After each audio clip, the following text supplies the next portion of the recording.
Hi friend, দেখো আজকে আমি ফরই মাছ রান্না করুম। আমি কাঁচাটা দেখাই নাই কেন কি আমার দেরি হইতেছিল, আমি এই জন্য ভিডিওটা করতে পারি নাই, এই জন্য ভাজাটাই আপনাদেরকে দেখাইতেছি। এটা আমি কচু, ঝিঙ্গা, টমেটো দিয়া কাঁচামরিচ দিয়া বানাবো। এই যে আমি এখানে তরকারিটা বয়াই দিছি। এখানে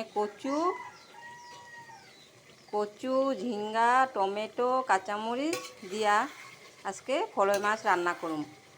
রান্না হওয়ার পরে আপনাদেরকে দেখাবো। এখানে রসুন, পেঁয়াজ, আদা, জিরা গুঁড়া আরও হলুদ অল্প কইরা, মরিচের গুঁড়া, লবণ দিছি।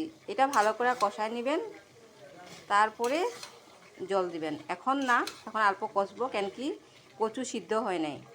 কচুটা সিদ্ধ হওয়ার পরে অল্প সিদ্ধ হইব, সিদ্ধ হওয়ার পরে তারপরে জল দিবেন। এটা এখন ভালো করে কষায় নেব। এখন আমি এটার উপরে ঢাকনা দিয়া দিব।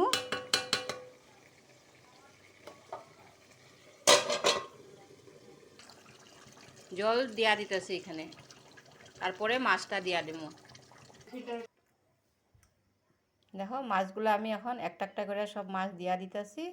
এগুলো ফরই মাছ হয়। এটা ভালো করে এখন ফরই মাছ না কান্দুলি মাছ, বাংলাতে কান্দুলি মাছ আমি কইছিলাম, আমার কইতে অল্প মিক্স আছে আসামিজ বাংলা, ওই জন্য বাংলা ফরই মাছ কয়, এসএমএস কান্দুলি মাছ আমি দিয়া দিছি মাছগুলো। এটা ভালো করে ফুটতে দিমু, তারপরে আপনাদেরকে দেখামু। দেখো আমার ফরই মাছ রান্না হয়ে গেছে। আমি এখানে উপরে এখন ধনিয়া পাতা দিয়া দিতেছি। রেডি আমার ফরই মাছ।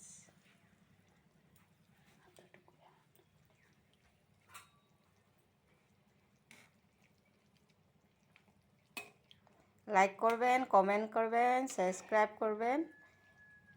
Thank you, bye by.